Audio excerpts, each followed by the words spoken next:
All right, folks, welcome. Thank you guys for showing up. I appreciate it. First things first, everybody give a big hand to Rahul for hosting this. Tobacco Leaf, the center, this is the place you want to be, and we thank you for doing it. It's great. For those of you who don't know, I'm nobody in the business, but I've been around for a little while. Pete and I have had a couple of these conversations that we've recorded, and we decided that the best thing we could do is renew the whole thing. At every hair length for me, too. Exactly right. Long, precisely. medium, the whole look. Short. The only thing is missing is the man bun. I got rid of the man bun. There you go.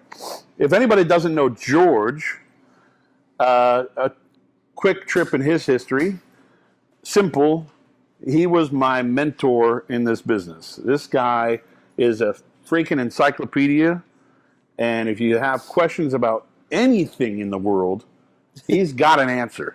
So whether it has George Brightman, one of my heroes in this industry. So, well, thank you, Pete. And everything I know about blind tasting, he's the one that taught me. So thank you, George. Thank you. So, but obviously the reason we're all here is for Pete. And one of the things I want to point up is that, we're all enjoying the benefits of sort of the cigar boom of the 90s, the thing that got rolling with Cigar Aficionado and exploded in our choices. If you were to take a snapshot of a cigar store humidor in 1991 versus what you see today, it'd be about 80% different. And so we all have that extraordinary era to thank for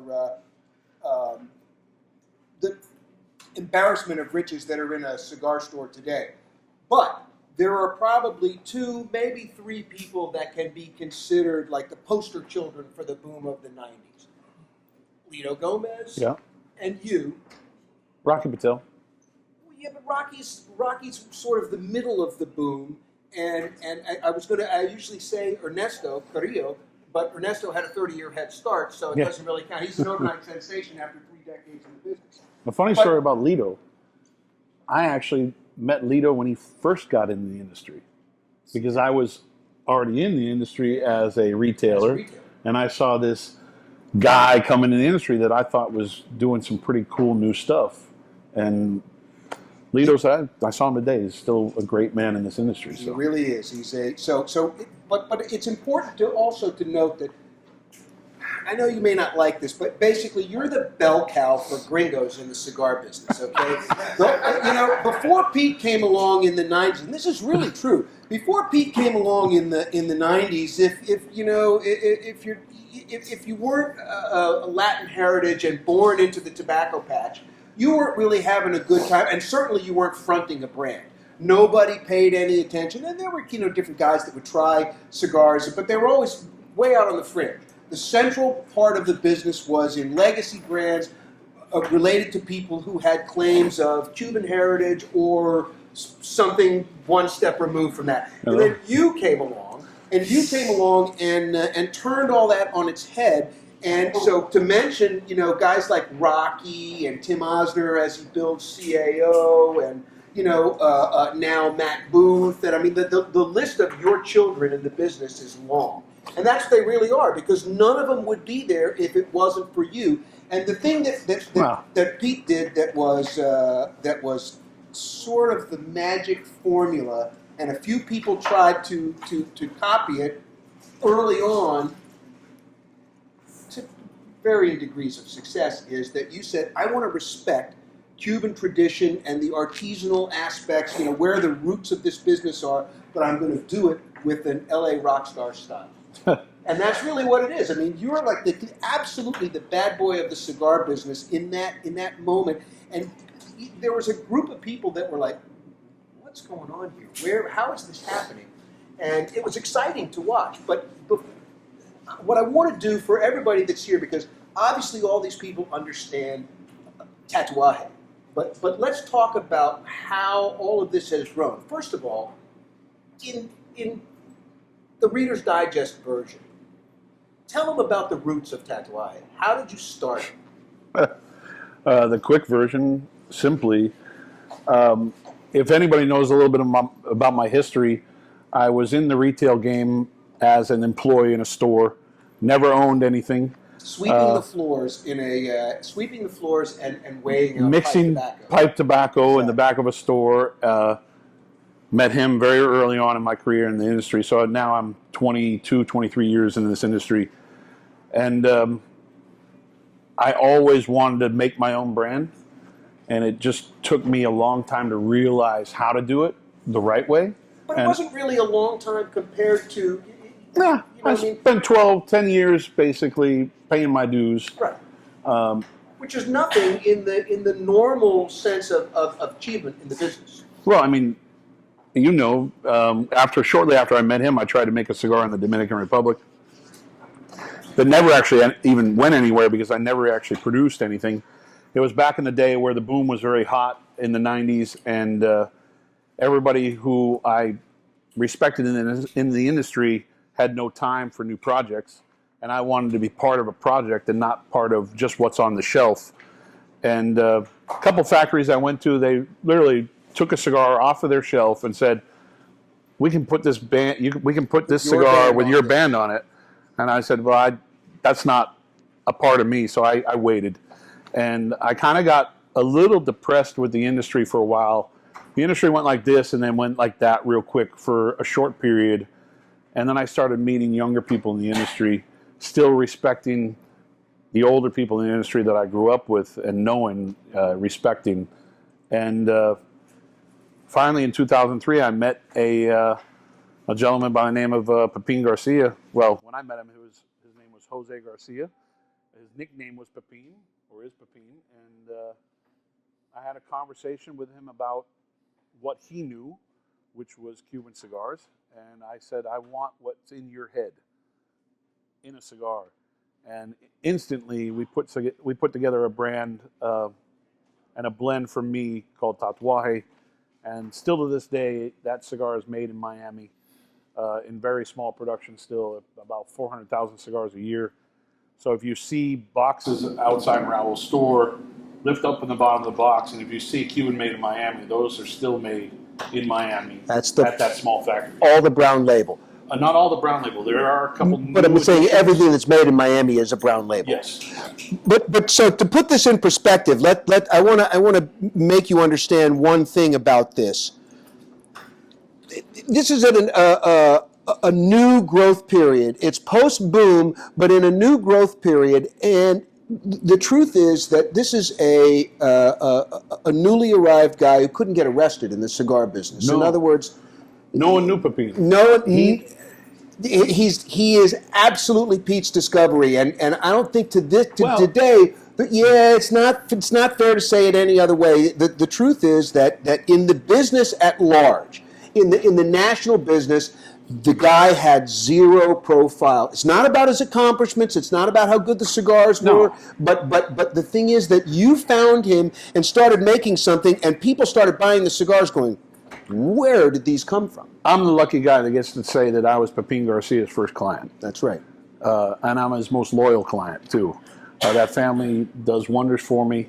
I have a vision of what I want to put into a cigar and how I want a cigar to taste, and I count on that family to put it together every day to make it reality. But when I met Pepin, people met him at events. He was basically a roller for events for this one company. Exactly. And they were traveling him around the country doing rolling demonstrations, and people respected his talent. His cigar making ability was extraordinary. It still is. I mean, he doesn't roll that much anymore, but usually on my birthday, I have him sit down at the table and roll me a couple cigars of smoke.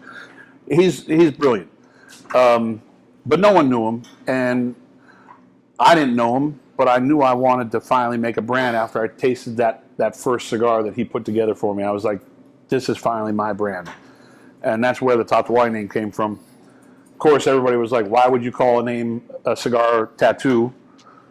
And I was like, okay, there's a reason for it. For me, it's personal to me. It took me a while to get to that name, actually, surprisingly enough. But and when I first came out in 2003, everybody in the industry was like, First of all, why would you make cigars in Miami?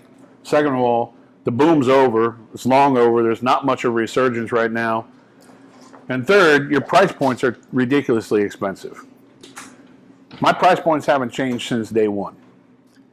Pepin has a history in Miami with the brand Tatuaje. He keeps that factory open almost as a museum for where Pepin Garcia and Tatuaje Pete Johnson began. And still to this day, the cigars are considered some of the best on the market, but really holding the price point with all these increases over the years has been a blessing for us, because we've been able to prove that you can make a great cigar in the United States and not charge $20 price point for a Petit Corona. And there's newer companies out there now that are coming out with Miami-made cigars that are charging $15 for something this big, which are they're playing up the hype of it's made in the United States. Well, I did that, to 12 years ago. They're riding the coattails of the success that you achieved, which is sort of like the second generation of success for Miami cigar making. But to be fair, a lot of them don't have what Pepin has achieved now in terms of his resources. So they're still effectively chinchals. They're still small mom and pop operations trying to compete in the market. So I don't think we want to be at a point where you're implying that Miami cigar makers right now are gouging because they're trying to get. No, okay. So when we first started in 2003, a lot of the product that we had to get, the raw material we had to get, were from very limited sources. Yeah. Luckily, with Pepin, knowing his blending knowledge, he was able to consistently make the same cigar without altering, even when he had to go to multiple sources to find different tobaccos. Since then, when he had really nothing for suppliers, and a lot of suppliers back in the day would give us a good batch of tobacco at the first run, and then the second batch of tobacco they would give us, they would like not the same. A little bait and switch. So the Garcias learned a lot from that first beginning, and when we finally moved into Nicaragua, Pepin and his son Jaime had a mission, and that was to make sure that they made their clients whole. Every time they would make a cigar, they knew that they were going to have the resources and the raw material to know that this family now grows over 1,000 acres of tobacco is impressive. Yeah. From nothing. And that's in a 12-year period. So jump forward a little bit. Tatuaje becomes a success. You start out as a cult cigar, and it sort of spreads. And there were a few people along the way who sort of gave a big push in terms of prestige, getting some ratings and a certain amount of exposure in key markets helped. But you developed an incredibly loyal following of experienced cigar smokers, not the casual guy that's just walking in going, what's new? It was a different level of customer. But that leads to the My Father operation in Nicaragua. And now what I want you to do is try and explain, because if you look out there, it's really a remarkable array of product that are out there, but there's like 3 families of product on display out there. Yeah. So to explain the difference between like the original Tatuaje collection, what L'Atelier is, and how it relates to My Father. Okay, so it's a little bit of a complicated web, but of course Tatuaje was the first cigar that the Garcias made in Miami for me. Very shortly after, Pepin came out with the Don Pepin Blue label. Yeah. And we slowly built our brands up a little by little, adding sizes, maybe adding a name brand, a new name into the mix. But we realized somewhere around 2005 that the demand in Miami was getting too big. And that's when Pepin and Jaime had the opportunity to move down to Nicaragua and expand their operations. When they did that, they obviously needed to take on more clients because there was a bigger operation. I mean, I was between the Don Pepin Blue line and the Tatuaje Brown label and a couple small brands like Cabay Juan, which is one of my brands, and the Don Pepin JJ series in Miami. That was the capacity of the factory. There was no room for anything more to be grown or to grow any more brands. So opening up Nicaragua just expanded the portfolio. It gave us the opportunity to add new lines and expand the price points even to a lower price point. And it helped us it helped us grow tremendously. But that's when Pepin brought in key companies like Ashton. And that was a big push for them to grow as a company and to give them resources. I'm a small brand in comparison to Ashton, which is a great company, a great brand. And when you see the level of what they were able to offer for the Garcias to expand production, it only helped me. So moving forward, slowly little by little, we were able to build our brands even bigger and add more lines and add different flavor profiles and buy different wrappers from different countries. And I mean, honestly, the family of products, Tatuai, my father is part of the whole Dom Pepin family. Atelier came as an afterthought for me because I got to the point where in my 9 years at the point when I started Atelier, I started feeling like the old company that people weren't paying attention to because there was new brands coming into the market. And it came to the point where it's like, how can I become fresh and new again? And that's when I had this idea to bring in my brother and 2 friends into this industry to where we could actually create a sub-line outside of Tatuai where it wasn't just me inside this box running my head ragged trying to think of new projects, new blends. I actually created a focus group with my brother and 2 friends to take a little pressure off, but also to create new cigars, something that I wasn't going to do, something I wasn't going to put into the Tatuai portfolio. The Tatuai portfolio was already pretty big by this time. And Atelier coming along and seeing a wrapper that Pepin showed me in the factory called Sancti Spiritus, it gave me the opportunity to start thinking, okay, the bigger picture. Let's make this even a bigger portfolio, but let's try to do something different than what I'm doing here. And the Atelier brand, if you look at our portfolio and my father portfolio and the Ashton portfolio, everything that Pepin makes for and Jaime makes for the Ashton brand, they're all made specifically for Ashton, and they taste different than what the Garcias make for themselves. And if you taste everything that I do, it tastes different than what they make for themselves. And if you look at the Atelier lineup, it tastes different than anything that I make for myself. So we try to utilize all the tobaccos and all the countries of tobaccos that the Garcias have access to and all the tobaccos they grow and really separate each company by style. And if you go through the whole portfolio of that whole factory, nothing really tastes the same. They're all unique. So and then we got the what is that? What is that music? Halloween. the where is that coming from? Goddamn right. Hey, that's the Jason blend. That's right. Yeah. Smoke it or die. So, but let's to make it clear, the Tatuai portfolio is the original brown label plus the sizes that are made in Nicaragua. You have Cabaguan, you have Havana 6, you have which is a Tatuai. Right. We have La Riqueza, El Triunfador, Ambos Mundos, right? Tattoo now, yes, which is obviously Tatuai in English. Fausto, yes.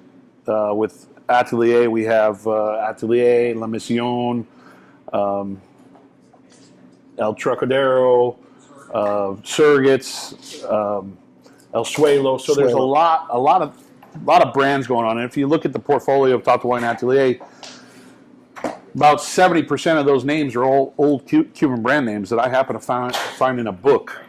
And luckily enough, none of them were registered by any big company. So I took the opportunity to register them real quick. That's also a reason why I put out so many brands over that short 12-year period, is because I wanted to make sure I secured those registrations and those trademarks. And these are old Cuban brands that used to sit on shelves next to all the big brands. They were just smaller factories, which kind of plays well with my into your tastes and your interests and your passion about it. And so to be clear, to make it clear about Ashton, the portfolio that works in that Raul stocks out here is La Aroma, San Cristobal. So you know, these are and there are various brand extensions in those, but it's a big portfolio. There's a lot of power in that, and a lot of base for the factory. Yeah, there's not a lot of repeats. If you look at again all those portfolios together, there's not a lot of repeats. Yeah, if you look at the blends on paper, they might be very similar, very close, but they're all so different because The end result is so different because taking one leaf, if you look at the broad spectrum of where the brand started, which are Dr. White Brown Label and Dumping Blue Label, Right. in the factory on paper, those are the two closest brands out of all of them. And Right, in terms of them side by side, in terms of the mix of the blend itself. in terms of the blend. But if you look at them, if you Taste taste them side by side, they're completely different.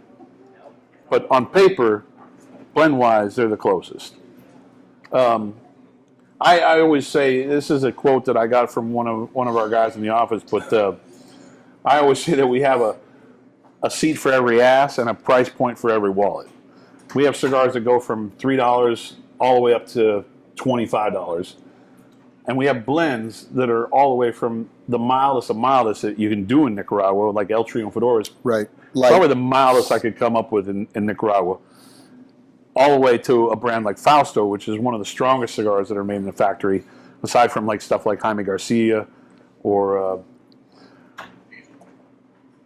what's the strongest one in the factory with you guys? Le Bijou. Yeah, that's a big blend. Yeah. But see, for me, Jaime Garcia knocks me on my ass. But have you seen him? He's kind of mean looking. So each one of those represents a little bit of a different personality, and there's a different reason behind the motivation for making the. Well, one of the biggest reasons is there's some funny stories behind why I started certain brands. So Tatuaje, when you get rated in a magazine, Tatuaje sits pretty low on the alphabetical list, right? Ooh. So if I get a 90-point rating and 20 other companies get 90 points, they're probably ahead of me on the list. So I'm always on the second page. It might be 90 points, but no one recognizes anybody off the second page. So I came up with Cabaiguan. Yep. Because it started with a C. And then also, it was CAB, so it was actually pretty quick in the alphabet. It actually, I think it beat CAO. Exactly. But the reason why we started coming up with different blends is a lot of people came out in the beginning when I came out with Dr. White Brown Label, they were like, it's too strong.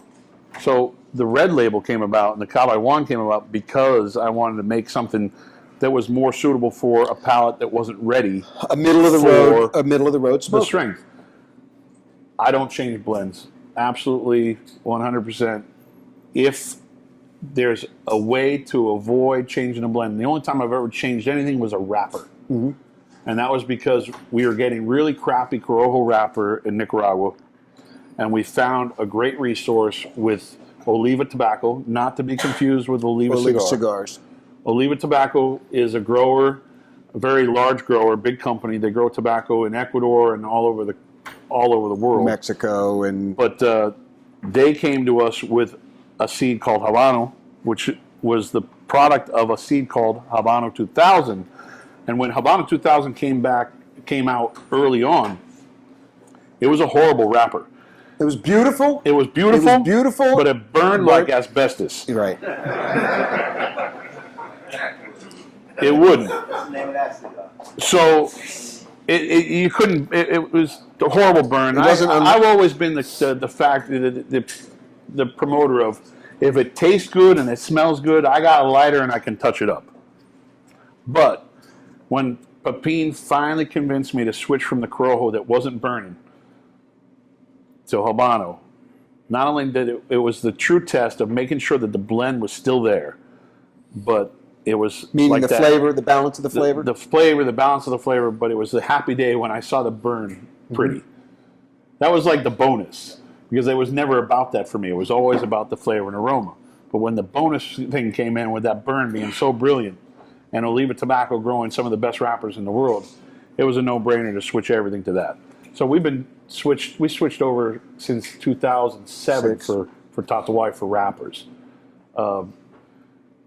But we switched in between the first two suppliers. We actually switched wrappers a couple times from different sources of Corojo, multiple times before we got to switching to Habano. So, yeah, I mean, I'm all over the place with this story, but no, you're doing exactly what people are interested in, which is the nuance of how you. One of the things, the big challenge is if you develop a brand with a personality. Admittedly, today the most frequently asked question in any cigar store is what's new. So the challenge is always to keep your brand fresh, but at the same time satisfy your traditional customers, the people who have been with you from the beginning, who want the same thing. They want continuity. They're not interested in this year's version. no. They want the flavor to last. They want to know that they're going to get the taste that they had. Well, I'm a big part of the problem of what's new because I'm always trying to create something new, but I still want people to rely on the brands that we've been making for 12 years. Yeah. I want people to understand that they can grab a Top to White Brown label made in Miami, and it's always going to be a Top to White Brown label. It's always going to be a great cigar. Yeah. So it's nowadays with what's the new factor, it's almost like you're on that gerbil wheel and you're trying to catch up to everybody that's coming out with new things, and you're forced into making what's new. But the market, to some degree, the market and all of these new entries are a reaction to the burst of creativity that you engendered. And not just me, but there's a lot of people involved. All the Pete wannabes that came into the market in the 5 or 6 years after you launched, and a lot of Pepin wannabes.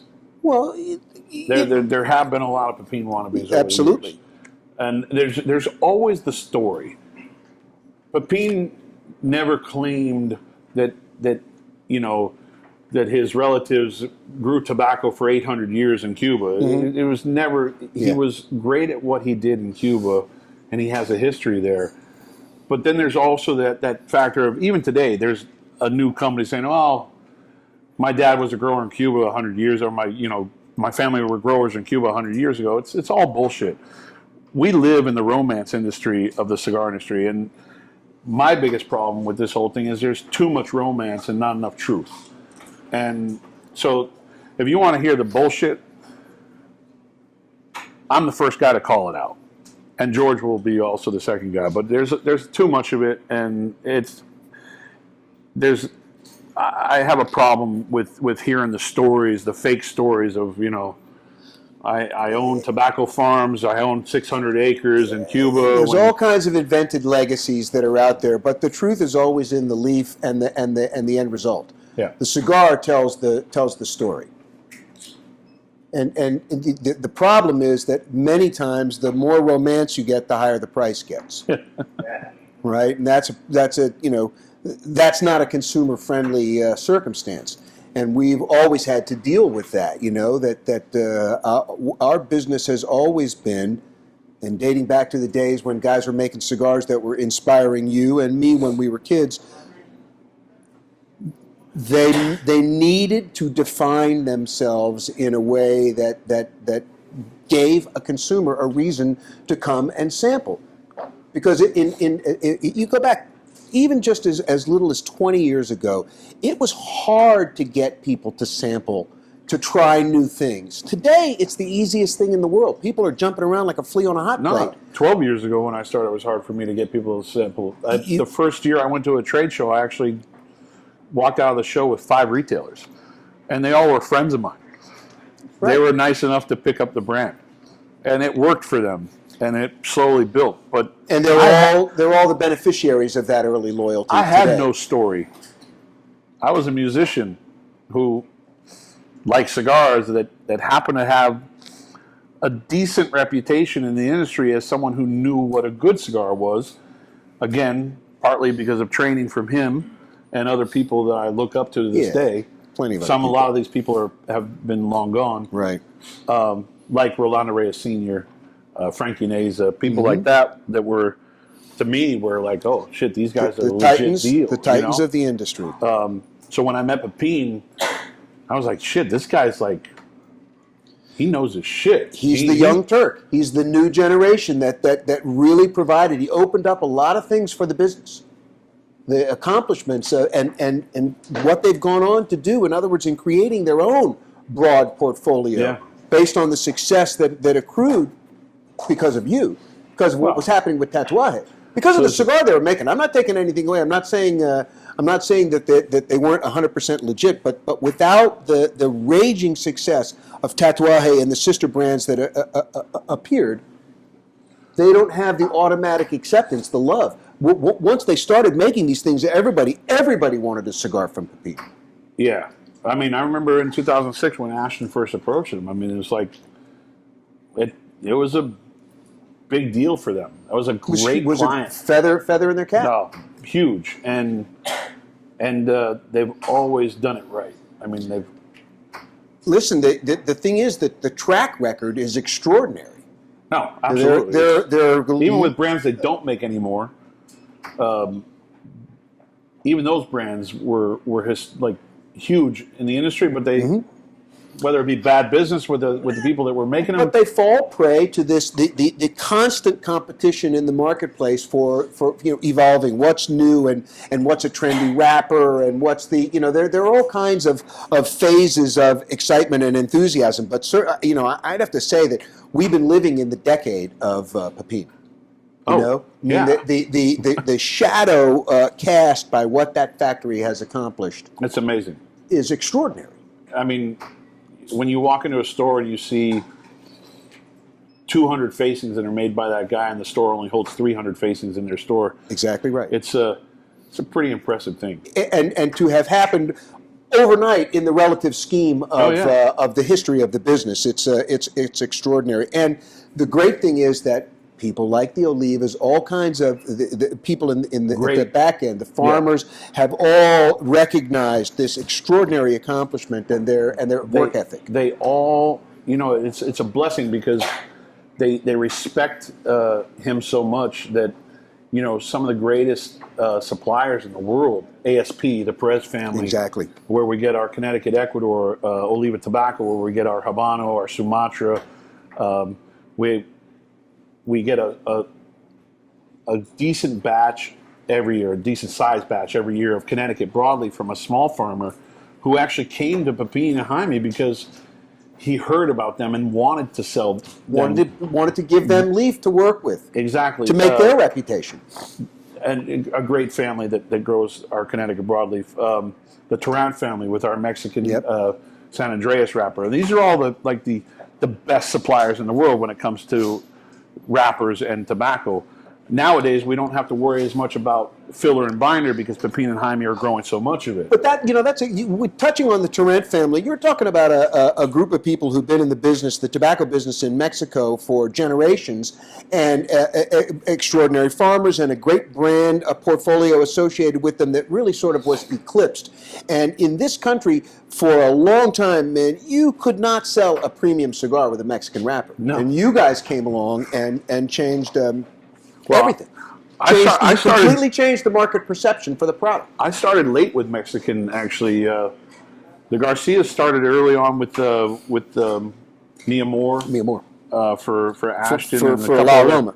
A couple other for La Roma, and a couple other projects. But I kind of waited. Mexican to me is a very strange wrapper. If you're not careful with the blending, Trump. No, meaning the wrapper itself. If you're not careful blending it. As a wrapper, it can actually put almost like a dusty cloud cover over the blend.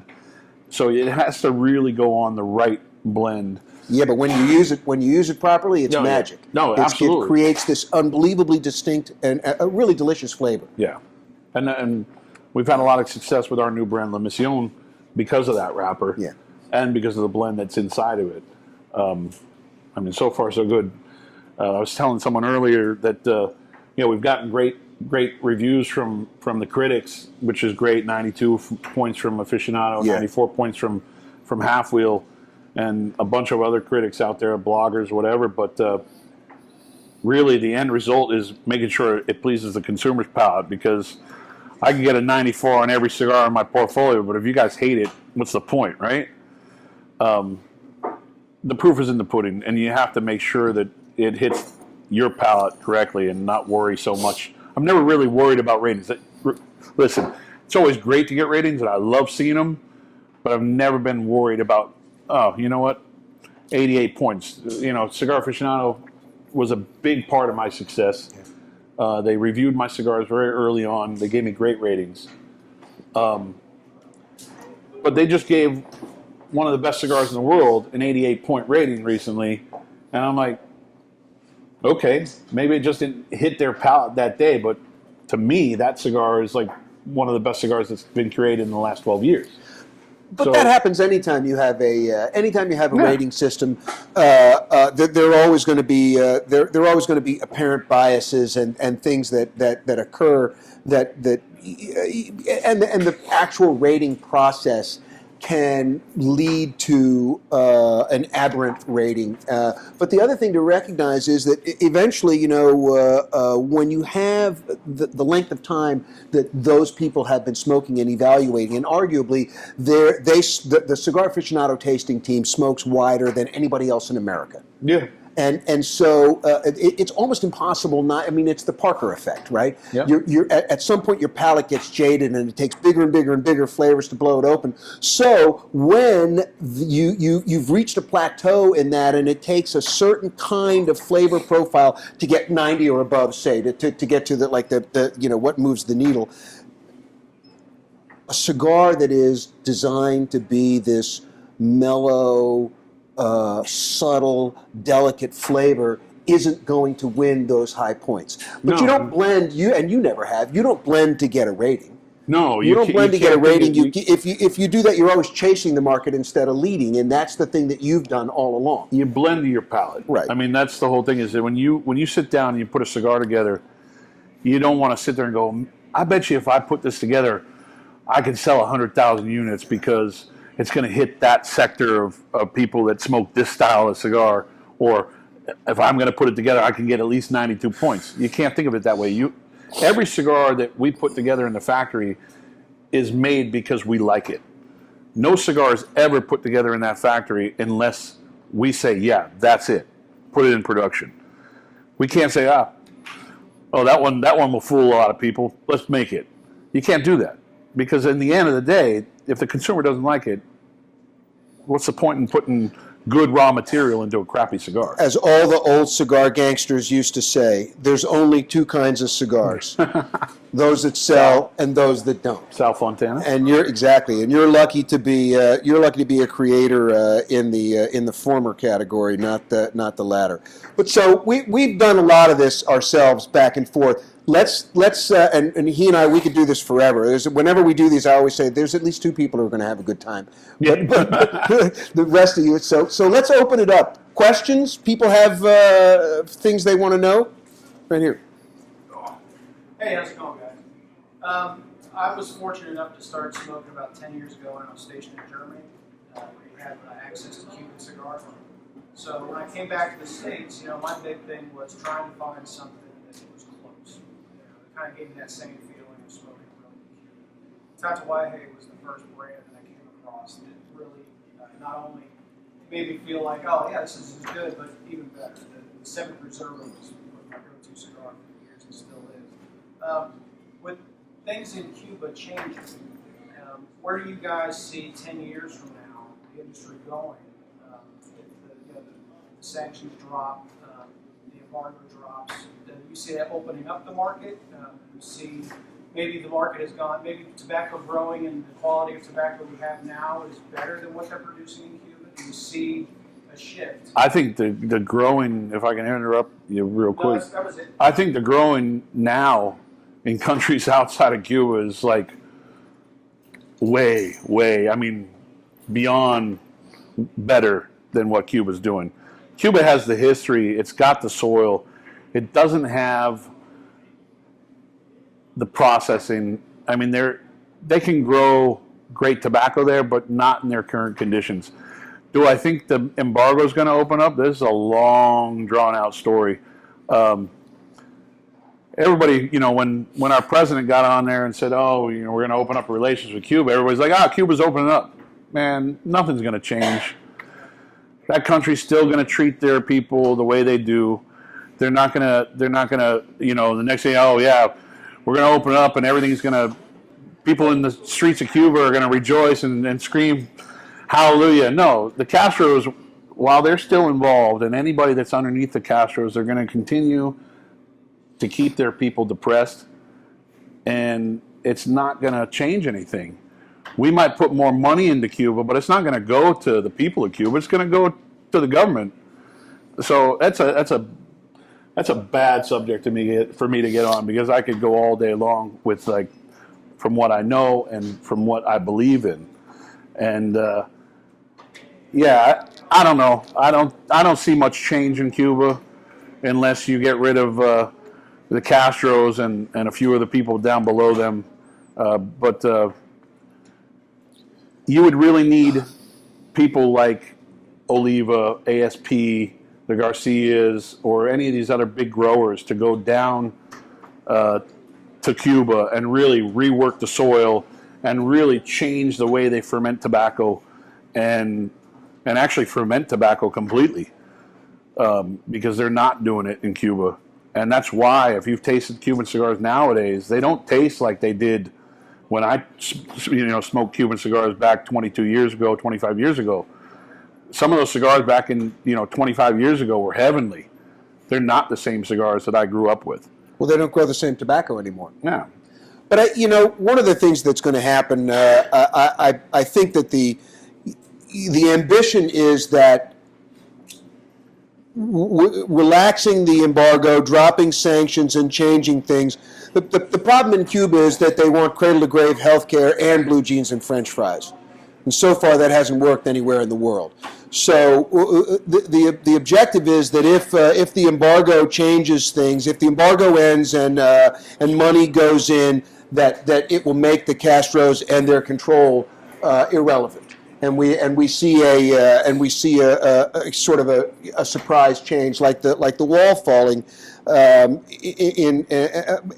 We'd be lucky if that happened. But one thing is for sure: when things do change and they have to compete in the open market, they're going to learn as much from the Cuban diaspora and the extraordinary ability in Ecuador, Nicaragua, Honduras, the Dominican Republic, all of these things that have been accomplished.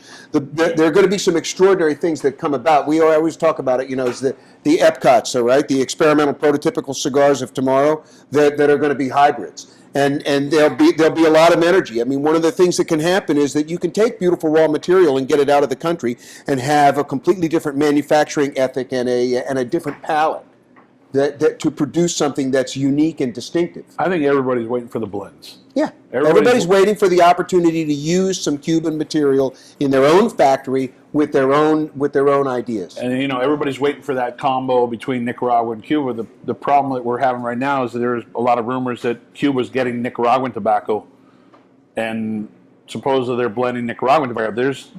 Is there truth there? I have never seen it firsthand, but there's a lot of rumors in our industry about Cuba getting Nicaraguan tobacco because they don't have the resources to supply the demand. And once the market in the U.S. ever opens up, they're going to have such short supply of raw material in Cuba that they can't even supply the people they do in Europe right now. So to bring Cuban cigars to the largest market in the world, which is the United States, there's no way. And I think that's the reason why everybody in Europe is starting to shift and looking for Nicaraguan cigars. Yeah. They're even changing their palate over there. Our success in Europe and all these other countries we deal with over the last 6 years has been massive. And I mean, we're still small over there because it is still 80% Cuban cigars, but the tides are turning. They're changing over there, and we're starting to see a lot of people lean towards the new world, even though Nicaragua's been growing tobacco since the 60s. So, anybody else? Questions? Yeah, how you doing? First of all, I want to say first and foremost that I haven't had a bad cigar coming with a awhile or Garcia form. All of them. I've been smoking for almost 10 years cigars.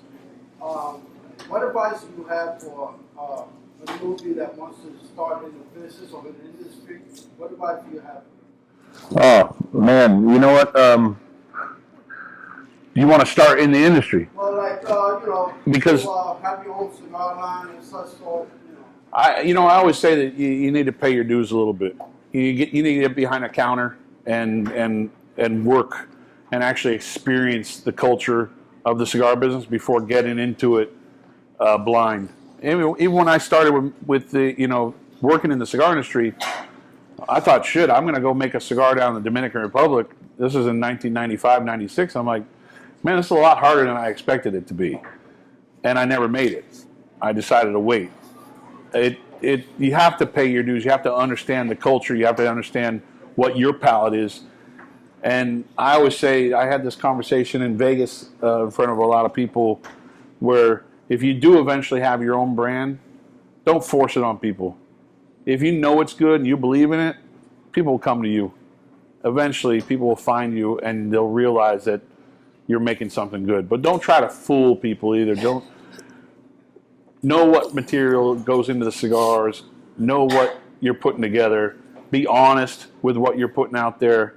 Don't try to tell people you're using, Ecuador tobacco when you're using some other wrapper, from a cheaper country, or, I'm using, Sumatra from Ecuador, but you're really using Indonesian.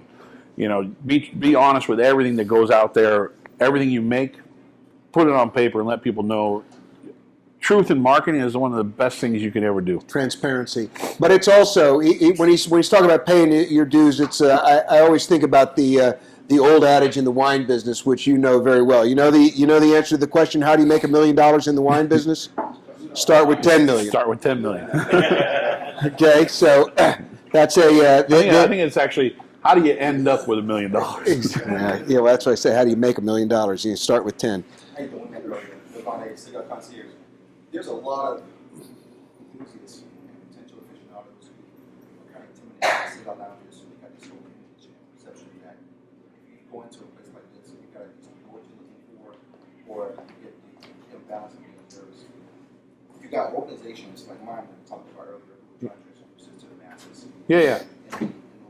What's your take on creating maybe in the future or present partnerships with people outside of the lounge that actually try to hand to your brand, who might not ever conceive your brand based on the fact that they don't come to these places, or your brand is introduced by certain lounges?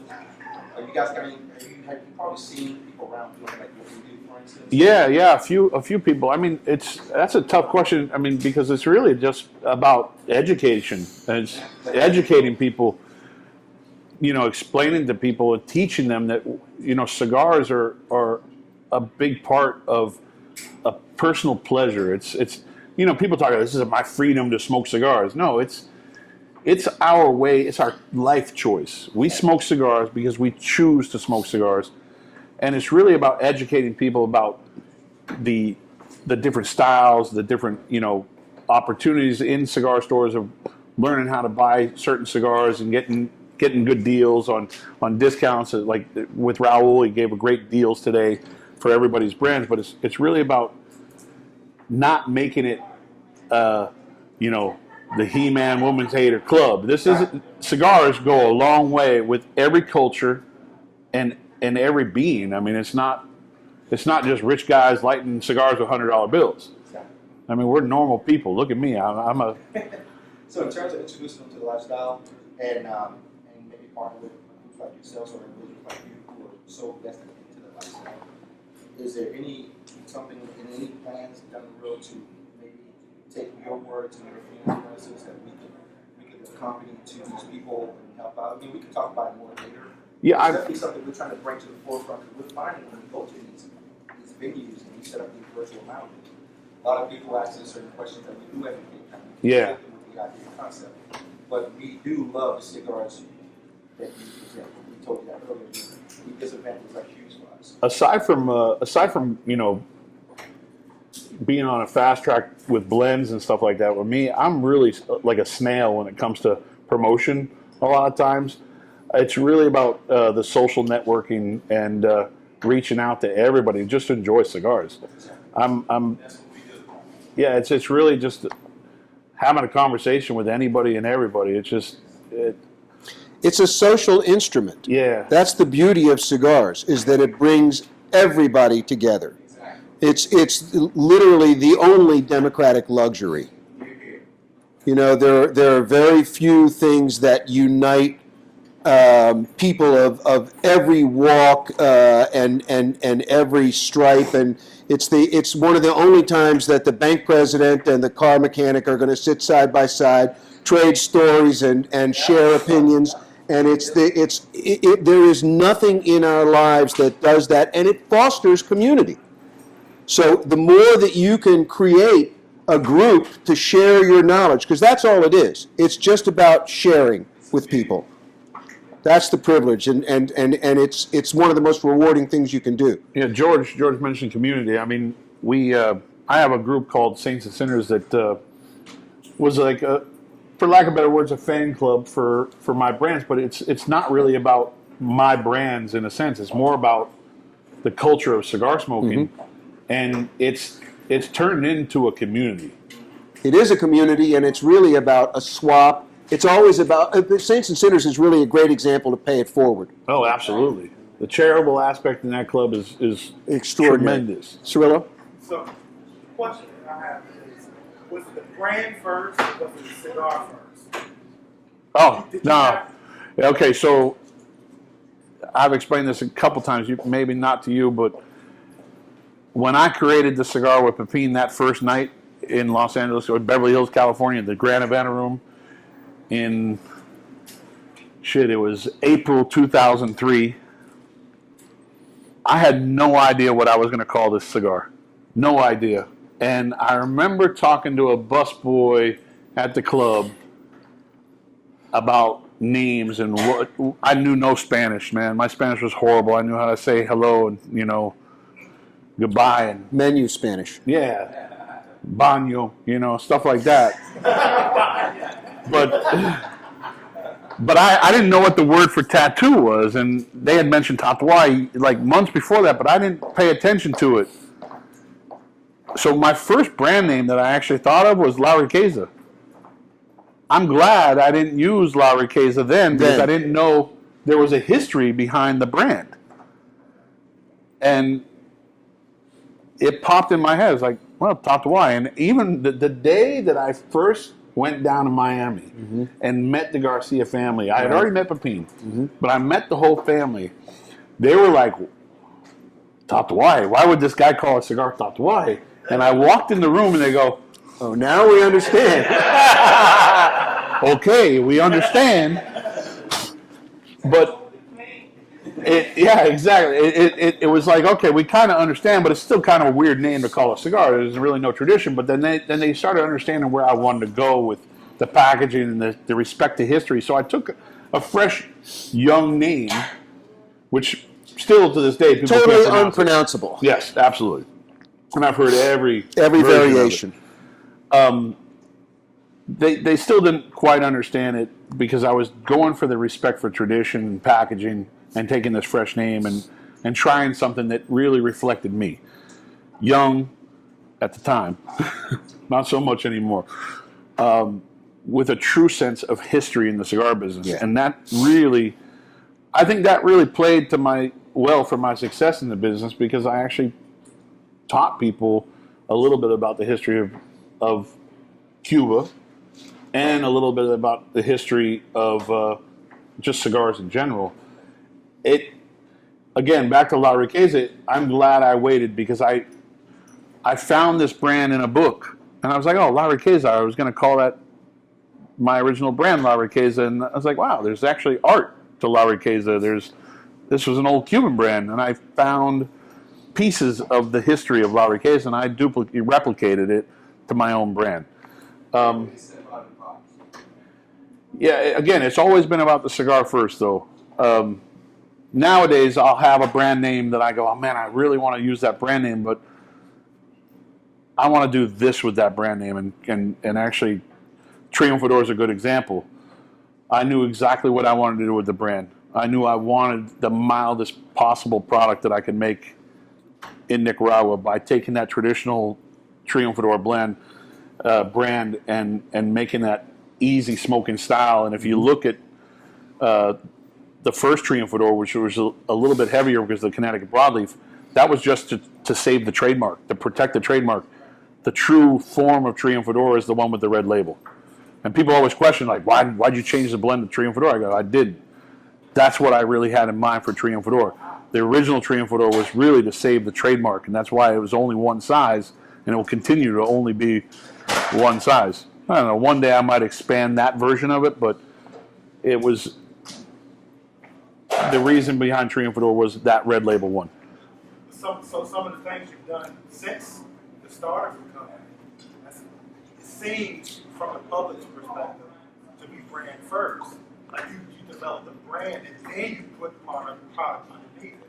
For instance, the hassle that you have on now. Oh, my clothing line, yeah. The clothing line, the surrogates line, the L'Atelier. It seems like you put a lot of thought and process into the brand of it, and then you develop products to kind of live up to the brand that you would have already created. A lot of them are because, okay, so Surrogates was a drunk conversation one night between me and my friend Dan Welsh, and originally the brand Surrogates was called Clones. And it was really about poking fun at the industry and the limited edition aspect of the industry. That became a brand, and we're going to expand the Surrogates line a little bit, but it started with a drunk conversation.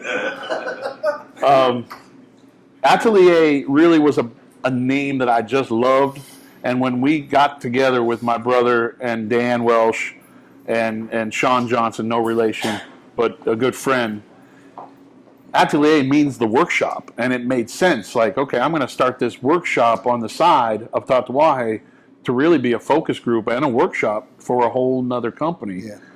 And that's really what it's all about. So everything is the sense of the workshop. So if you look at Le Mission Atelier, it's the mission of the workshop, or the extension of the workshop. You know, there's always a meaning behind everything that goes around it. So yeah, we have ideas that translate into brands, but Atelier started because of that wrapper that Pepin showed me in that factory. That leaf that he showed me, I knew exactly what I wanted to do with it. So the raw material was there. You wanted to make something. The raw with material was the inspiration, right? And so you created a company around the product that grew out of that. Yeah, and that's why. So that raw material is called Sancti Spiritus.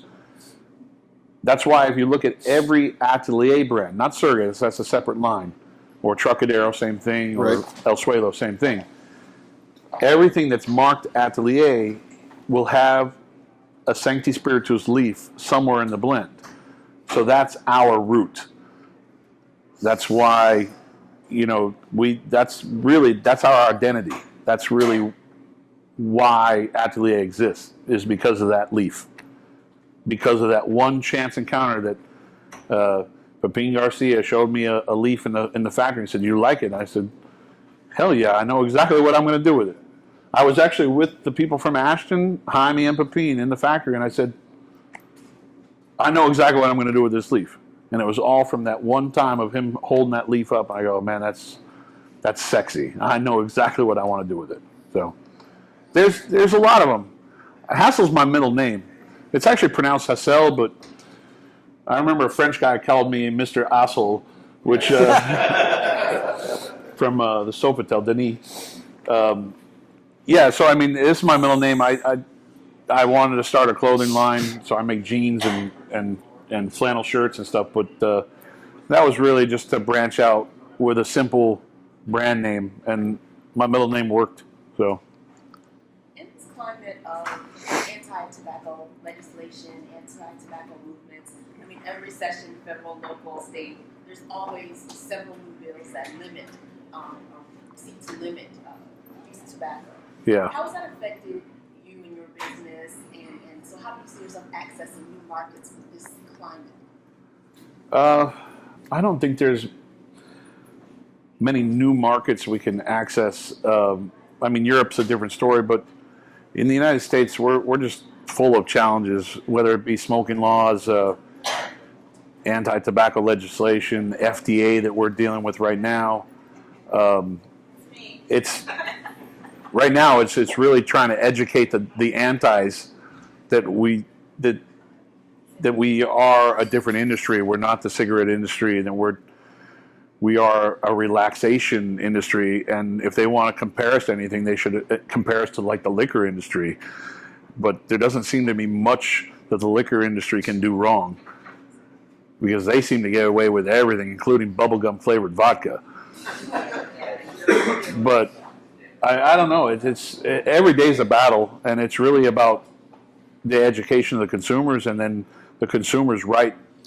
Driving the consumer to reach out to their legislators, their elected representatives, so that they understand that we are a different industry. Yeah, absolutely. But that's an ongoing process, and particularly with the way electoral politics works today, the minute that you get a group of people that you think you've got a majority that understand and that maybe are willing to give us a pass and not tar us with the brush that big tobacco always gets labeled with, they're out of office and a new generation comes in and you got to start all over.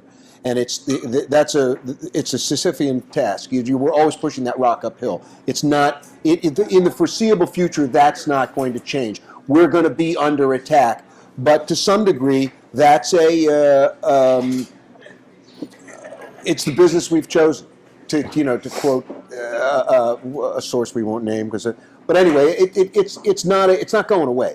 The health business is a lot of money, and the zealots are designed to restrict us at every opportunity, which is why you should support Rahul and this lounge. And you should bring your clubs. You should bring your clubs. Bring everybody here. And spend your money here, not elsewhere. And we thank you again for hosting us. Thank you. And I know we've used up all our time, so it's time for us to pass. Real quick, was there any other question? I don't want to leave anybody hanging, but I'm an open book, so if you need to talk to me one-to-one, I'm good too. But Tatuai has had tremendous success. But of course, success is a double-edged sword. Because for you, the ultimate double-edged sword would probably be the monsters. Which you stated has caused you so much stress. Stress and the Monster Series became a nightmare. Yeah, because I don't really change the number of cigars that are produced every year, and it gets harder and harder to distribute it out where it's going to go to. And then, we call the choice of the 13 retailers the unlucky 13. There's a reason, because it creates headaches for all of us. It creates headaches for the retailer that gets it. And in the 8 years that we're now going into doing the monsters, I've had 7 retail stores close that have been chosen. So that's a bad ratio. These are retailers that were some of my best retailers, and they got the Monster Series, and within a year or two, they closed shop. I don't know. That's why I call it the unlucky. There's something weird going on there. Maybe, I don't know. It could be my curse or something I just don't know about. What's that? Change the 10 to 13. That might be easier to distribute. You had a question, sir? Yeah, I just wanted to know, who has in your opinion, you done with opinion, as everybody, who has the best league in the world? That you have, if you had to go to, a go-to guy. Oh, for me right now, I would go to Pepin Garcia. What country? Nicaragua. If I had to choose my favorite place to get tobacco from right now, would be Nicaragua. If I had to do it 25 years ago, I'd tell you Cuba all day long. And 10 years ago, I had a debate about how Cuba could still make great tobacco, and I believe, again, you'd have to get great growers to go back to Cuba and actually do something with the soil. But right now, Nicaragua. If I had to choose a person, I'd go to the Garcias. Obviously, that's why I work with them.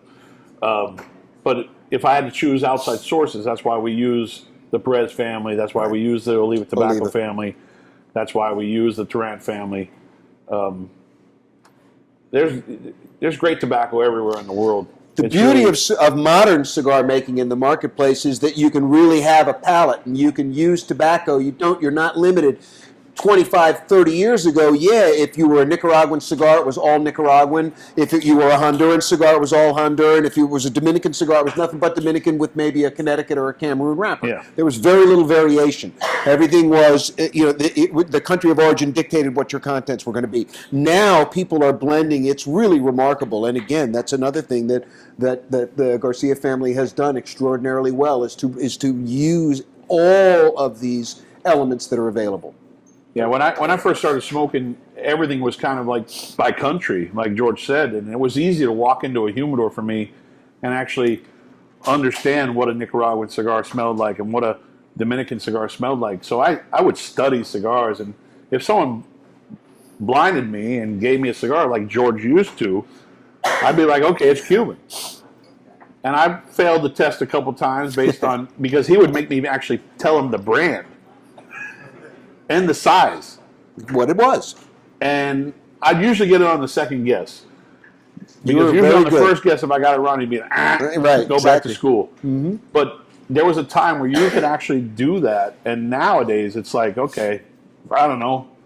I know you probably got some Nicaraguan tobacco in this blend, but I'm not going to say it's 100% Nicaraguan. Because But nowadays it's easier to look at a cigar and see the physical footprint and figure out what factory it came from. You can see the manufacturing ability, and you can tell a lot about that.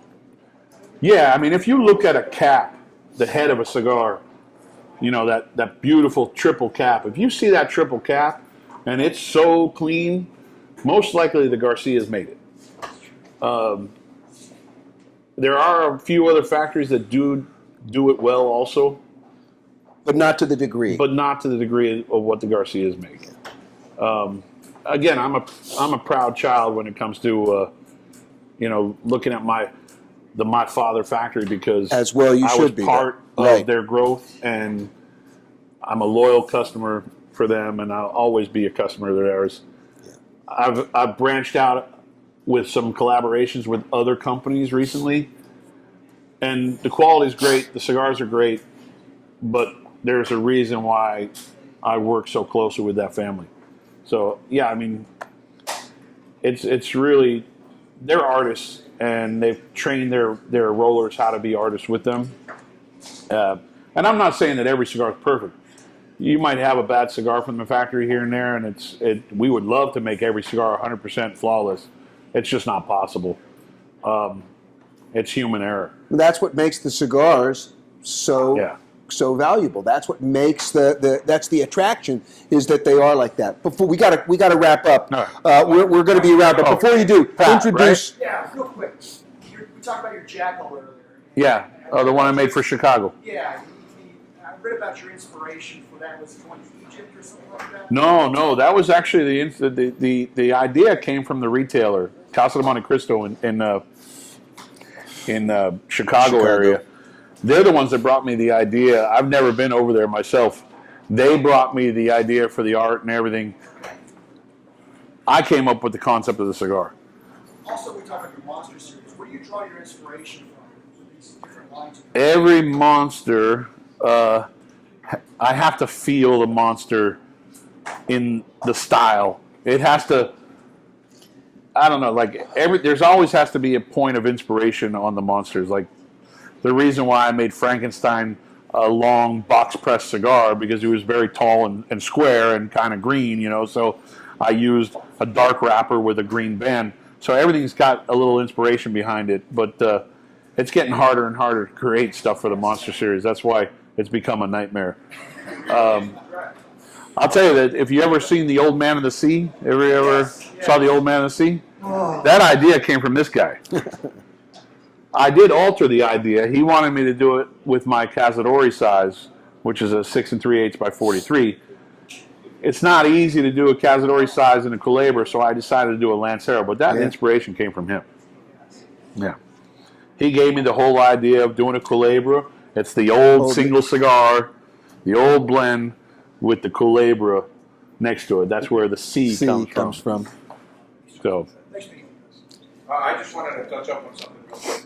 Actually put an emphasis on something you said when this asked a question, but you said, you reminded everybody that it's everyone's responsibility here to be very proactive Yeah. about fighting this fight. It's not just our fight as a manufacturer or as a brand or as a company. At the end, listen, we can grow tomatoes or do wine or something else. It's your right to actually enjoy a cigar that's being taken away. So for the survival of the industry as a whole, everyone has to do their part. So it's very, very important that every single one of you don't rely on the guy sitting next to you or to your left or to your right, but also do your part in it. And if everybody, we're a big number. What's the consumption of cigars in the U.S.? 300 million? More.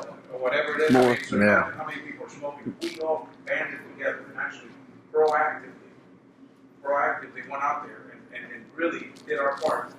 We can beat this thing, but it requires everyone. Don't rely on somebody else to do it. And the way to do that is to join the CRA. There you go. That's the way to do it. Be sure that you have a paid-up membership in the CRA, Cigar Rights of America, and they're the only organization that's fighting for smokers, not for anybody else in the business, not for any other institution, but for smokers. So keep that in mind. And thanks, guys. Thank you all for coming out. Thanks for your patience. Thanks for indulging. Dude, you're always a pleasure. All right, guys, real quick, we're gonna